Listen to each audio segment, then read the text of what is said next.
The Narcissistic Path, Part 2. The golden period has ended. That exciting, dizzying, and wonderful time, which can range from months to possibly even years in some rarer instances, has concluded, and your course along the narcissistic path continues as we enter the devaluation period. The devaluation period is actually divided into two distinct zones. 1. Devaluation period, the stranger zone. This is your first clue that things are not as they once seemed. This is when we are not out and out abusive towards you, but instead there is a distance, a coldness and a detachment which leaves you puzzled, mildly concerned but not overly worried. You may ask if we are all right, if anything is the matter, and you will be fobbed off with denials that there is anything to be concerned about. You may be told that we are tired, have too much on at work, or that we are preoccupied with something else. In truth, we are dealing with the fact that your fuel has lost its lustre, and in this early part of the devaluation period, we are exiting the calm before the storm. This is when the mask is beginning to slip. We can no longer find the energy to maintain the illusion of our wonderful self in respect of our dealings with you, but we have not yet felt the compulsion of the need to commence the abuse proper.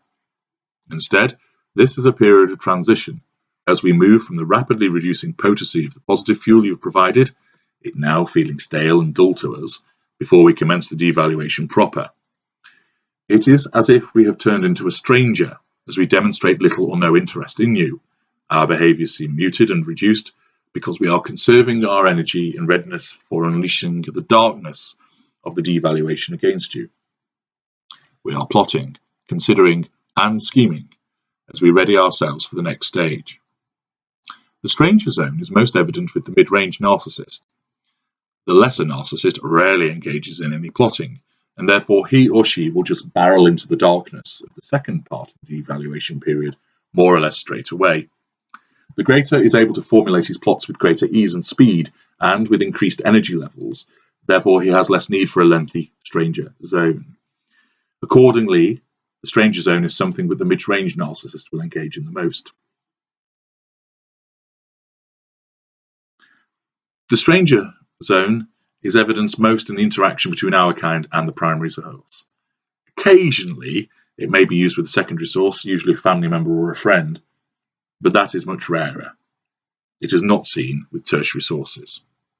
2. The devaluation period, the dark zone.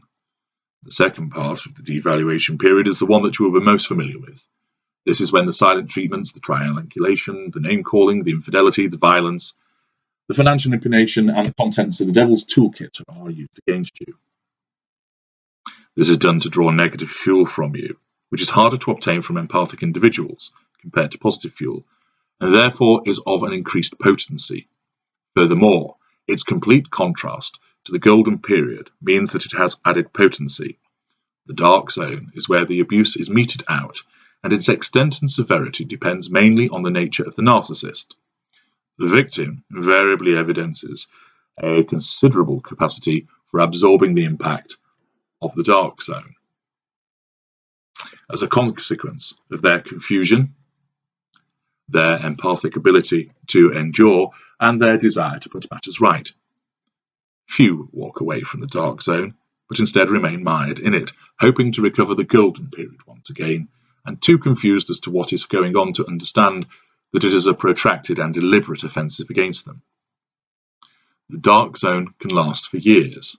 This is because of its interaction with the respite period, which I shall come to in a moment, and the victim's inability to either escape, as a consequence of their lack of desire to do so, or their lack of capability to do so.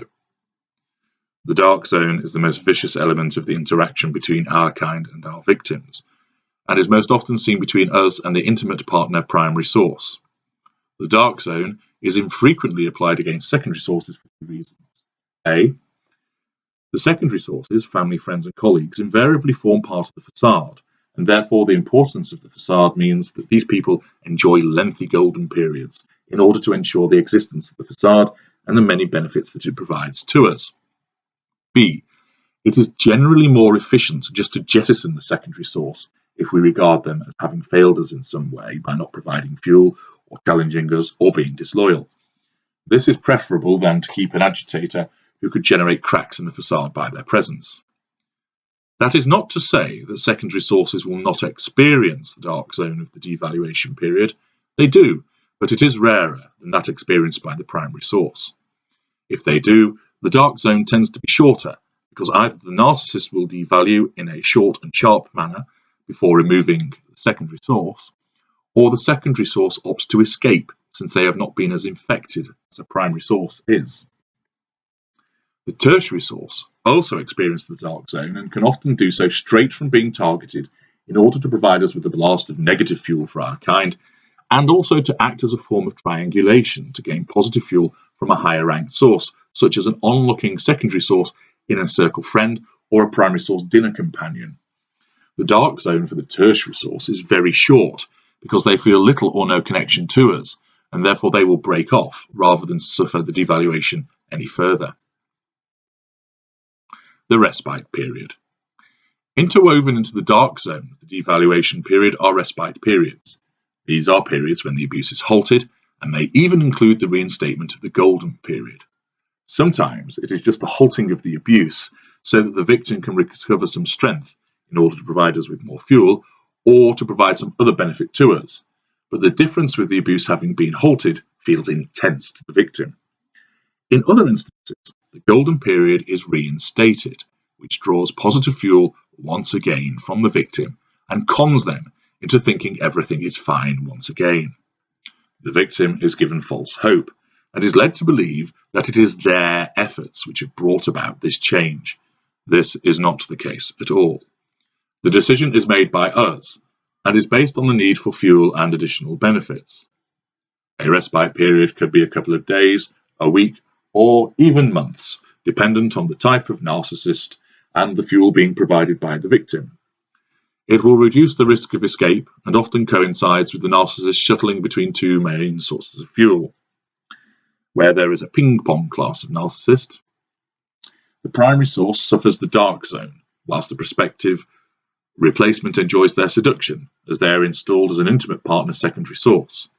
If this secondary source does not embed, causing a discard of the incumbent primary source, the secondary source may suffer a discard or their own dark zone, whilst the primary source enjoys a respite period of the reinstated golden period.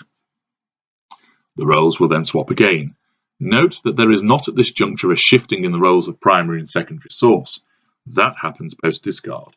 In this case, the ping-pong narcissist keeps the same period as primary source, but applies the dark zone and respite period, and the same person as a secondary source, and applies the seducing stage and then may discard or move to a dark zone depending on the fuel needs.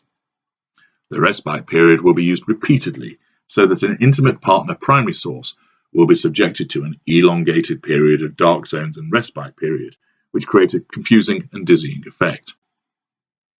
The respite period is rarely seen outside of the primary source dynamic.